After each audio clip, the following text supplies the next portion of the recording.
Hello, small business PR listeners. Welcome back to Small Business PR, where we make PR and marketing super accessible. Now, at the time of recording, we all know what time it is. It's the busy Q4 holiday season. So a lot of us are thinking about gift guides and how do you get into those product roundups that's so coveted and could be absolutely life-changing for a product owner. So today I have Trae Bodge, who is an on-air personality. She also is a smart shopping expert at TrueTrade.com. She also writes plenty of gift guides. So we are in for a treat. Welcome to the show. Thanks so much for having me. So I know you have such deep expertise in media. We were talking, you've done so many things. Can you just give us a little bit brief bio about all the places that you've written for, the TV shows that you've been on? Sure. So I've been doing this for a long time. I started out actually as a brand owner myself. I had my own beauty brand that I had with two partners that I ran for about 15 years. And then I started writing budget-friendly content for a number of websites, which led to a spokesperson position at Retail Me Not around 2012. I worked with them for a few years until they had a pretty significant layoff. My position was eliminated, and I thought I can do this myself. So I started TrueTrade.com, and so I write for TrueTrade.com. I also syndicate to MSN.com. I have my own feed there, and I've written for lots of different publications, including Newsweek, Go Banking Rates, CNN Underscored, Millie Magazine, so lots of different places, Women's Day as well. So I've made the rounds, and now I keep my writing pretty tight just on TrueTrade.com, syndicating to MSN.com. And then I've done TV as well, as you said. Yeah, I was taking a look, and the volume of what you're writing at this point is pretty incredible. Can you tell us how many gift guides you're writing? I mean, this is just like incredible to me. Right now, I'm writing a lot of gift guides. The syndication to MSN is fairly new. I've had my own feed there since July, and they would like me to post once a day. And so what I've been doing is, sort of retrofitting a lot of older content that I've written about, especially about saving money at various stores, how to get free shipping, how to get free samples, all sorts of things like that. But then when it comes to gift guides, I'm probably publishing, 5 or 6 a month, and I'm going to ramp way up in holiday. And so I'll probably be publishing a gift guide every other day at minimum. And there'll be sort of smaller, tight gift guides around one very small topic. But the general kind of through line is that I'm always looking for the best products that are affordable.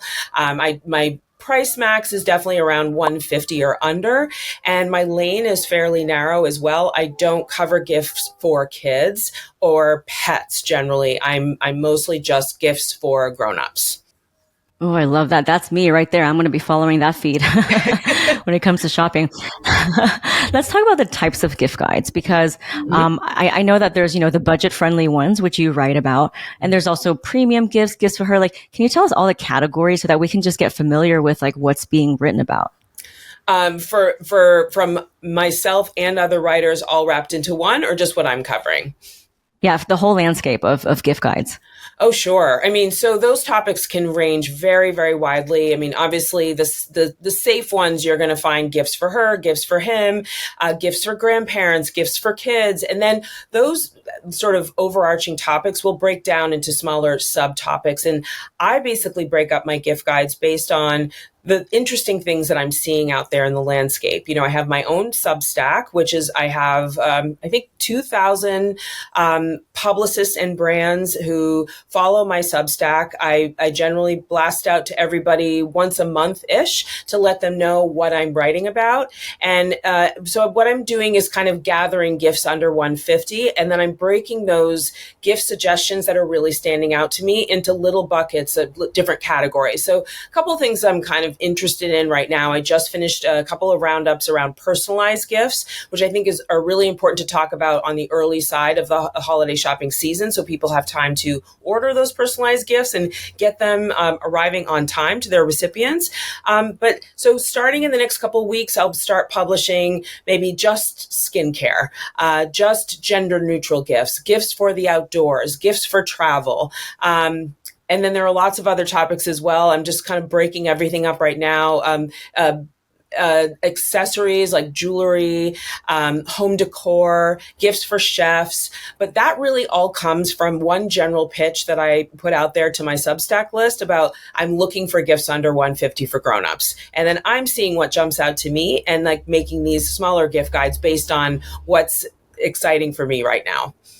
I love that so much. So there's like so many categories that overlap, right? So let's say if I make something that could be a gift for her, but also skincare and also mom friendly, like how do I know what is the right way to pitch that if it falls into 4 categories, for example?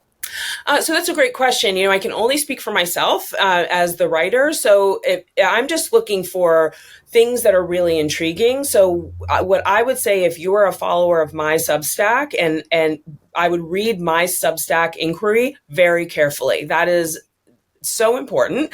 And basically what I'm looking for is say a gift under 150 that really stands out, that's really different. And when you send me that product, because I do like to see samples of everything. So that's for brands and brand owners out there. That's really, really important for me. Some writers don't need samples and they're just going on based on, website description and photo, but I need to see that product. And so what I'm looking for is something that has beautiful ingredients in it, that maybe it's sustainable. What does the packaging look like? Does it arrive to me in a way that I would love to receive that gift? Is it a beautiful box? And how is everything laid out inside? And what does the packaging look like? For example, if it's a skincare brand, are the bottles really lovely and something that I'd like to receive as a recipient? What's the pricing like? Is it fair? Are you offering a value for that packaged item? If your products are on the pricier side, but then you're offering a great value for this gift item, that's intriguing to me. And then I want to try those products. I'm going to put them on my skin. How do they smell? How do they feel? What those ingredients are? Are they effective for pro-aging or skin concerns for women of color, for example? Those things are the things that I'm looking for, because to be frank, I am getting hundreds and hundreds of pitches. And so I'm really looking for those things. Like if I were wandering around a beautiful store, that thing that's going to really intrigue me. And I'm going to stop and look at that and say, my gosh, like that packaging's so amazing. And look at those ingredients that are being used. And I love the sustainability efforts. And for, for the recipient, is this really something that they're going to want to weave into their product regimen, if that makes sense? So I kind of look for things like that would jump out at me if I were wandering through a beautiful boutique, for example. Yeah, I love what you said about, melanin rich skin, or is it for dry skin? Like, I think those are all really good. So let's say, someone's listening to this episode. They say, yes, it checks the boxes. What is the best way to reach out to you in a way that doesn't turn you off? And that email is like perfectly structured. Yeah. So first of all, I would say follow my Substack and the Substacks of other lifestyle writers out there. Thankfully, Substack makes it really easy to find people through other people, right? So if you follow me, you're going to see who else I recommend and follow. Substack has made it really, really easy. Before Substack was even a thing for writers, I had my own list that I built of brands and publicists. And so I used to blast out from a different an email platform that was completely separate. And so whenever I would meet a new publicist or someone would pitch me blind on my email, I would add them to my list as well. So I would follow my Substack one, but then if you were to email me directly, I often look for a very well-crafted email. And what I mean by that is something that, first of all, shows me that you know who I am, that you know what I write about. And I know as a former business owner that it's hard to write individual emails to all the people that you're writing to. And we talked about this a little bit before, Gloria, is that, sometimes you want to automate your pitches, right? If you're going to automate a pitch and you're building a media list and you're just going to send a general sort of, hello, I hope you're having a great day. Wanted to share with you some of my holiday gift offerings from my brand X, and here's why they're special. So what I'm looking for in a blind pitch like that is something that it gets to the point, and it's sounds trite. Is it the who, what, when, where, why? That's what I want to know. I want to see it kind of on one page on my email. I want you to get to the point.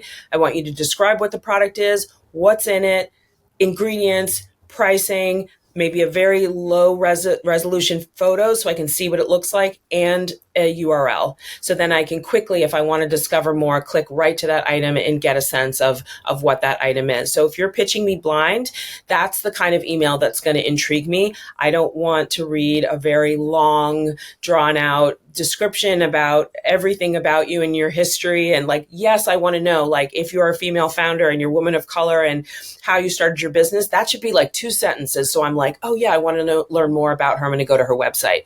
And then another 2 to 3 sentences of that product and description, URL, price. And then you've given me the whole story in one bite, because I'm getting hundreds of emails a week. And do I have time to read every single word in every single one of those emails? No. So if you're really quick and to the point and concise and give me the information that I need, then I'm that much more likely to click through to that product and learn more about you as a founder as well. I love it. Easy peasy. I always say it's better to be concise. And that's why I teach a kind of a bullet point thing where it's like open with the relevance, put 3 bullet points, and then conclude. So how much does it matter if they have, let's say a fancy website or a big following on Instagram? Do you care about that? So big following on Instagram, no, I don't care at all, because I think I have a soft spot for entrepreneurs. I was one myself. And so I don't think, like, it's not to me a popularity contest. What I want to see is that you've given a great deal of thought to your product and how it's presented. And I also want, that language to be really clear. I don't want typos. I don't want anything that looks messy or feels hectic or kind of rushed. I don't want to see anything like that. As someone who's being pitched constantly, I want to see that you're buttoned up on your end. And if you're not ready to put something out that's really put together, then you need to take more time.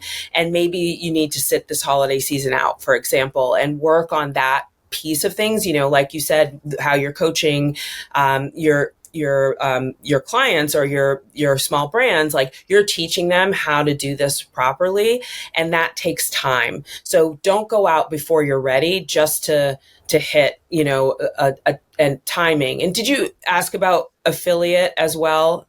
Refresh me. Yeah, I know that it's getting more and more towards that model, but it depends on the outlet. So can you tell me about the landscape of affiliate marketing and the do's and don'ts around that? Yeah, so it is becoming almost ubiquitous, the need for affiliate. I still don't really care. However, if your products are sold on Amazon, that is better for me. I am an Amazon affiliate person. So that's helpful for me because I can maybe earn a little money on the side with my Amazon affiliate link. But I write so many gift guides that I literally don't have time to join your, whatever it is, affiliate network. Like, I'm just not going to do that. That's not my priority. So if you don't have affiliate, for me, it's okay. But I would say that most writers do care. However, there are a couple of sort of easier workarounds. Etsy has its own affiliate network. So if you could sell on Etsy, then you're kind of ticking off that box for a lot of writers. Same goes for Amazon. And of course, I cannot speak from a brand founder what the sort of entry point of Amazon is and how easy or hard it is to get on Amazon. However, if you are selling on Amazon, that ticks the box for a commerce writer who needs that affiliate. So that kind of checks that off for a lot of people. You don't have to, as your small brand, belong to Skimlinks or what have you. So that's kind of a way to work around that affiliate piece. But for me, the affiliate piece is not a huge priority. Okay. I love what you said about not needing big Instagram followers, as it's not a popularity contest. You said you don't necessarily need affiliates, although it's going there. What are some of the things? I think there's so many mindset blocks for small businesses who are just not taught this, right? They're not taught that they can advocate for themselves. So they just never pitch because they're like, well, I don't have a famous influencer. Or I don't have, tons of reviews, or I'm not making, 7 figures. So what do you have to say about kind of the need, right, for you to discover diverse voices and feature people who are even at the earlier stages of their business? Yeah. And of course, I can only speak for myself. However, I'm really interested in discovering small brands. I have a sweet spot for small brands. And so what I want to see is that you've thought your pitch through. And so if I receive an email and I get a sense right out of the gate that you're a woman of color, that you've started this business with your own two hands and you're really passionate about XYZ ingredients or, specific skin needs or a space in decor that's not being touched yet, or you make your own chocolates or anything like that, I want to hear all about that. And so I love that. And I think that really is the same for other lifestyle or commerce writers. They want to discover something new. And so again, like, it doesn't matter how established you are. But what I don't want, and this is something that I do encounter sometimes with small brands, and sometimes I can't help myself and I have to say something. I don't want to know that you're struggling. So I don't want to feel badly that you're having a tough time and you're making products in your garage. And I want to hear that you're making products in your garage, but I don't want to feel like you're having a hard time. And the reason why is because I may not want to write about your product because it doesn't fit for me and what I'm writing for, but I don't want to feel badly about that. And so what the face that you want to present to a lifestyle writer is that you are ready to go. Your business is happening. Like, we don't need to know that you haven't had a sale in a month. Like, if your product looks amazing and it's really high quality and it's thoughtful and beautiful, like, I don't need to know that.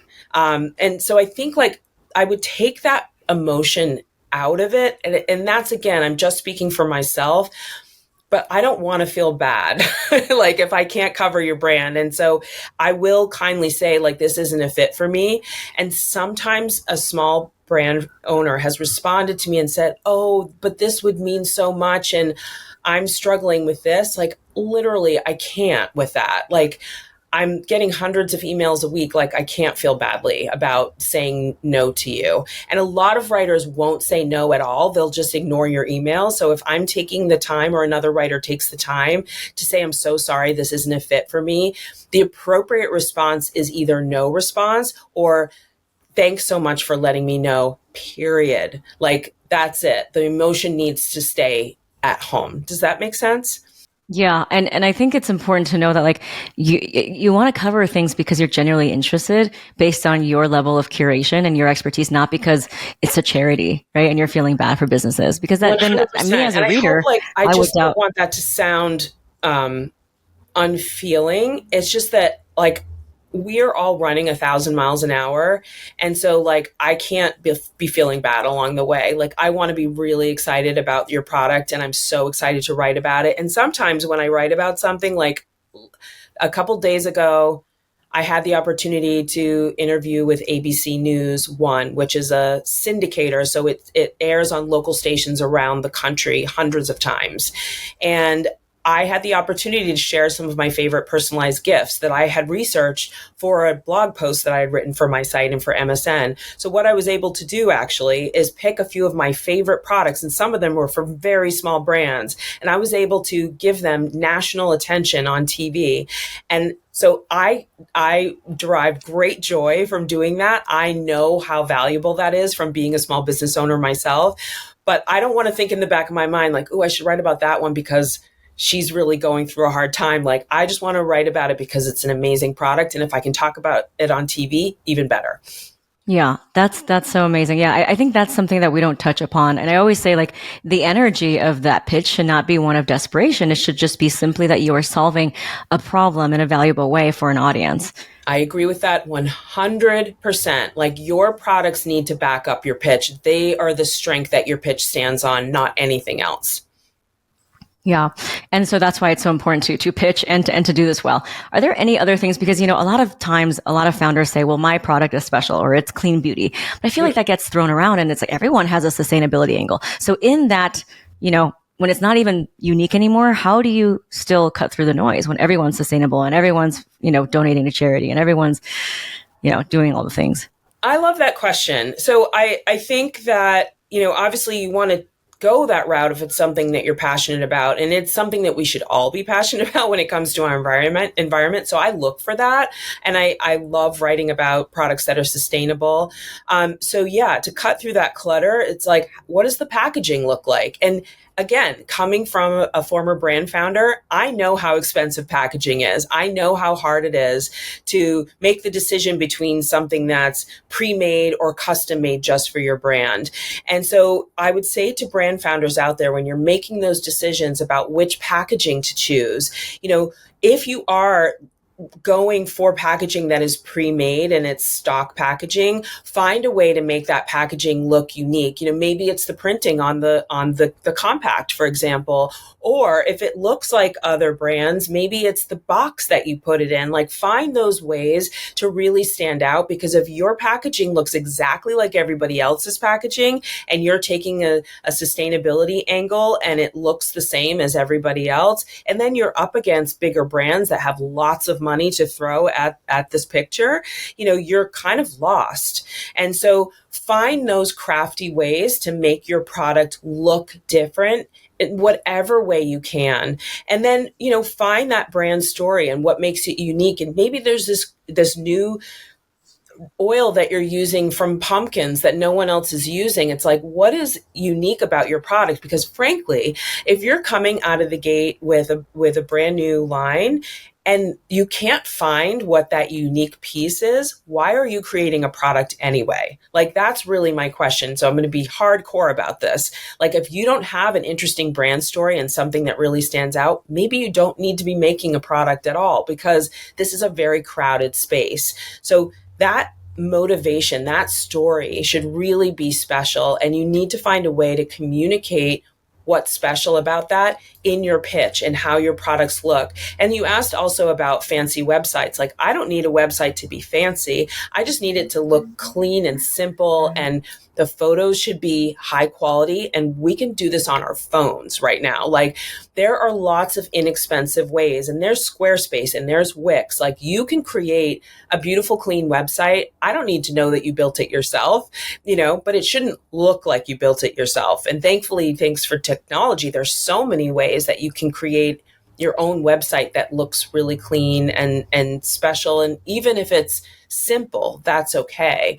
So that's for me, like, how you stand out from the crowd without having a ton of money to throw at advertising, for example. Yeah. What about like discount codes or bundles? So people always ask me, let's say I have 60 products in my skincare line, right? I always say, pick the one that's best for the season. But what if they have 4 that are perfect for winter? How do you then narrow down? Because I know you don't want an order form. I know you don't want a ton of products in the pitch. So how do we go about that?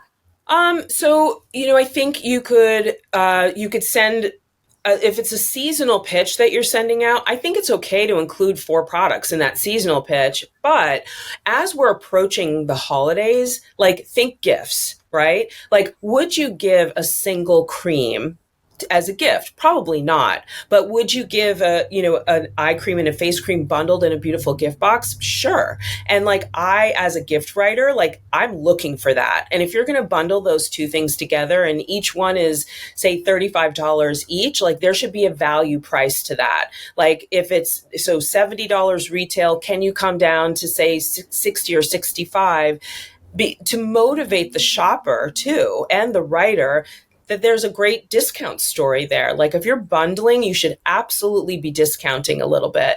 And, but it doesn't have to be 50% off. It just needs to be something. And then, of course, thinking about commerce writers in particular who are looking for Black Friday, Cyber Monday deals, for example. And this is very important. If you want to be included in sort of discount roundups, which I thankfully don't write anymore because they are a big hassle. And I'd rather just write about the products as from a gifting perspective. But there are lots of writers out there that are offering opportunities to be included in a Black Friday, Cyber Monday gift deal roundup, for example. A 5% discount is not going to cut it. A 10% discount probably won't cut it either. And so if you don't have the wiggle room in your margins to give like a 30% discount, so that's like a wow kind of discount, or 40% discount. And again, because I'm a former entrepreneur, like, I know what those margins look like. And I know sometimes it's really hard to compete in that space. So if you don't have the wiggle room in your margin to give a discount like that, maybe you don't spend your efforts trying to get into Black Friday, Cyber Monday deal roundups, but you focus more on gift guides instead. Does that make sense? Because I just think you don't want to waste your time with a 5% discount. And I've received many, many pitches with a 5% or 7% discount. I'm like, I literally can't include that in a roundup that's most of the discounts are in the 30 or 40% range. So there's so many different types of roundups, so do we put in the subject line what we think it would be, or do we have you decide, like, what is a perfect gift? What is a perfect subject line if it's a gift for her, if it's under 50, if it's a stocking stuffer, if it's also travel? So first of all, I think in a lot of ways, you can let the writer decide because they're working on their own gift guides. They have their whole stable of guides that they're looking to fill. So we don't necessarily need you to tell us what to write about, right? So what you're going to do is you're going to look at your product mix. You're going to decide what you think would be maybe a couple of great gifts for holiday. And I emphasize a couple because you don't want to come out of the gate with your pitch with just one gift, because maybe I'm already covering something that's kind of similar. So if you give me some choice, like I'll say, well, I don't have space for this body care. And I know we're talking a lot about skincare, and I just, hopefully your listeners will understand, like, this pertains to everything, right? Like, or maybe it's like, beautiful baskets that plants go in, right? So maybe you make beautiful baskets, but you also make beautiful coasters. Maybe you're going to tell me about both of those things. And because that way, if I don't have room for the baskets, I may have room for the coasters. And so you're giving me a little bit of choice. So I would say that. And then maybe as part of your pitch, you also include, by the way, I'm also going to have a Black Friday, Cyber Monday deal of 35% off if that's of interest to you. Something like that. So you make it like really quick at the bottom. Or if your priority is really to get into these Black Friday, Cyber Monday deal roundups, like that's your focus. You're like, hey, this is a little bit about me. These are a little bit about my products, and I'm going to have these deals for Black Friday, Cyber Monday. And like, that's your pitch. That's your focus. But you don't need to tell writers what to write about, because I already know what I'm writing about, right? So what you're trying to do is like open my eyes to your story and your product and what you're offering for holiday. And then I'll decide where to put it. I love what you said, that 4 is not too many, because I thought that that's quite a bit, because then how do you have enough space in a 1-page email to go into like why each one is perfect? Well, so if you're pitching me 4 different products because they're great for winter skincare, if I'm going to go back to skincare again, 1 sentence per product, and if there's an overarching ingredient story, for example, like, tell me about the ingredient, that special pumpkin oil, and that you have this face cream, this toner, this serum, and this mask, and 1 sentence for each. And then you also are offering that as a gift all bundled together. And here's a little picture of it and why it looks so awesome. And then I'm like, I have so many options. If I'm a beauty writer and I'm writing, a serum roundup, you've given me something to choose from. But if I'm a gift guide writer, wow, I love that gift and that looks amazing. If I'm looking for Black Friday, Cyber Monday deals, you also threw that in as well. Like, and that can all fit on 1 page. It's really just a matter of like being really concise with your language. And to be honest, like, you can use AI for that to guide you, not to give the finished product, but you can search like, I have 5 beauty products and I'm sending a pitch out. Can you write that for me? AI will write it for you. And then you personalize it and customize it for your brand. But AI can help you structure that. If you say like in 100 words or less, I'm going to pitch these 5 products, like AI could probably write that pitch for you. And then you just customize it for yourself. AI will help you think more strategically and in a little bit of a very clean approach, and help you get under that word count too. So that writer who's buried in a million pitches will be like, oh yeah, like they're telling me everything I need to know right here. That's amazing. Yeah. Okay, great. So I love how you said that. So now I'm visually seeing it as well. You've covered so much. We talked about affiliates, we talked about samples, we talked about websites. I mean, really the ins and outs of everything. What about a subject line? Like you said, what if I have 4 products? What should I put in the subject line if it fits for multiple things? Yeah. So I would say, going back to the skincare example again, forgive me. Maybe it's like, winter skin woes, unique ingredient tackles, or something like that, or like unique ingredient tackles your winter skin woes, and then maybe it's like something adding on, like the fact that there's a gift in there too, like beautiful option for a gift guide or something like that. Like that's a subject line that for me, I'm like, oh yeah, this is going to give me a lot to work with. I want to do that. But, so this is for the blind pitch that you're just sending to this person that you've discovered on Instagram and whatever. But if you're responding to my Substack, the subject line should be specific to what I've asked for, because I'm basically telling you what I'm looking for. So if you're writing in response to a Substack, you want to respond specifically to that Substack. And kind of along those lines, if you are pitching, again, like I'm not such a fan of like the blind pitch to everyone. And I know that that's efficient. But if you measured your success rate for placement between sending out blind pitches to 200 writers to sending curated pitches to 50 writers, my guess is that the curated pitches are much more successful than the blind pitches, because I love it. And I know other writers, I've sat on plenty of panels and talked to lots of writers. We love it when you write to us. Hey, Trae, I loved your gift guide that you wrote on MSN about personalized gifts. And it got me thinking, I assume you're writing about holiday gift guides. Like, I've got this great gift for you, that kind of thing. Or like, hey, Trae, I saw on your Instagram that that you love beauty products. I thought that my gift set would be perfect for you. Or I know you like to write about sustainability, and here's a great gift of these beautiful sustainable home decor items that I've bundled together in a great gift, because I know you're tackling gift guides right now. Like, the more you know me, the better. And I know that it's time consuming, but my guess is the success rate is 1,000 times more if you're writing to each person. And you should be following every lifestyle writer you can find on social, and you should be engaging with those people. I cannot tell you how much that helps when I see you popping up in my comments here and there, not obsessively, but periodically. Oh, I love that TV segment you did, or I just read your gift guide and that was so awesome, or I love this product that you're sharing with us right now. And then I receive your pitch. I remember your name or your brand name, and I see it in the pitch, and I open that pitch. And maybe I don't have time to open all my emails every day. I mean, sometimes I try to, but like if I see your name and it seems familiar, I'm going to open your pitch, even if I'm like running to a meeting, right? So like the more familiarity you can create with a writer, you're just giving yourself a bigger chance for a slam dunk, for the attention that you deserve, that your pitch deserves. It's so good. It's really about making a relationship. And also the beauty of it is that, let's say someone creates a relationship with you, you can feature them more than once, right? It's not like one and done. And so I think there's so much upside to seeing that as a relationship and not just hitting everyone with that. One last question is about follow-ups.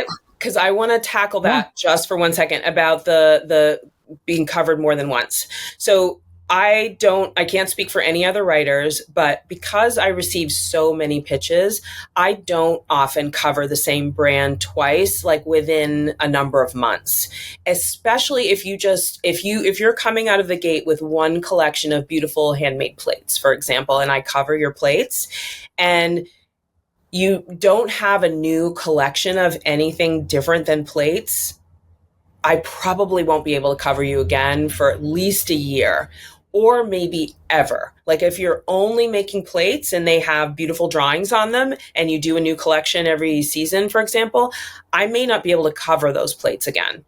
But if you then launch a new collection of cups and saucers and they're beautiful and they look different than the plates, in 6 months or a year, I can probably cover you again. Again, I can't speak for other writers, but for me, I've received so many pitches that it's just like, I never want to favor a brand. And I also want to give other people a shot. And so I wanted to address this because it's often a common misconception when someone has done all the work and created a relationship with me and I've covered it. They now think that we're besties, and I would love that. But I can't cover you again quickly. And I know you've done all the work. So it's like, you should be doing the work with lots of different writers all at the same time and grooming those relationships. So when you do have a new collection, you can come back to that person who remembers you and who covered you before and can now cover you again. So sorry, I didn't mean to interrupt you, but I thought that was really important to point out. Yeah. No, thank you. I mean, this is insight directly from someone who writes gift guides. So yeah, not right away, but at least once you make a relationship, once your brand evolves, then you would be more than happy to feature them because, you're a part of their success now, their journey. Yeah. Awesome. Well, you've given us so much to think about. For anyone that's listening, gift guide season is all year round. It's not just Q4. There are so many opportunities for you to get featured. And hopefully today we have given you some actionable tools and the confidence to really just get out there. You don't need a big following. You don't need a fancy website. So there you have it. How can we find out more about you, your writing, your Substack, all of it? Sure. So you can, my website's at truetrae.com, or you can search True Trae on MSN. I would love it if you would give me a follow on MSN because I'm just building my following there. And the more followers I have, the more MSN will feature my pieces. And then the more your brands will get seen on MSN. So highly, highly recommend that. True Trae on Instagram. Instagram is my favorite social channel. So that's where I would say find me there. I'm also on TikTok. I'm also on Facebook. My Facebook's been hacked right now, so don't bother with that because I can't regain my administrative power on Facebook right now. But I'm also on YouTube. And so if those platforms are preferable, I'm also on Threads, Pinterest, so wherever. But Instagram is the one that I'm updating the most. And then I would follow my Substack. And I would, if you're not following Substack, you should use Substack because so many lifestyle writers are posting exactly what they need on their Substack. And then the last thing that I would say is if you're looking for opportunities for your brand to be featured, another place to look is Quoted, which is Quoted. I don't know if you've talked about this in the past, but Quoted is a free platform. There are paid options as well, but as a brand, you could follow Quoted and you get an email digest, up to you how many times a day. I get mine every day. So I'm a subject matter expert as well. I talk about shopping. So I look at Quoted every day and I see what reporters are looking for shopping advice or gift guides. So I also share some of the gifts that I have written about on articles that have come through Quoted. So I just had a Go Banking Rates piece come out, which syndicates to Yahoo, MSN, and AOL. And I listed several gifts that I have personally tried and love to the reporter at Go Banking Rates. And so these products ended up on Go Banking Rates and they syndicated all over the place. And so there are writers who are looking for amazing products and gifts. And so use those platforms to your advantage to look for opportunities to get your brand featured. Ooh, so good. So many tips. So please spell for us your name so we can follow you on all the things. Sure. It's Trae Bodge. It's TraeBodge.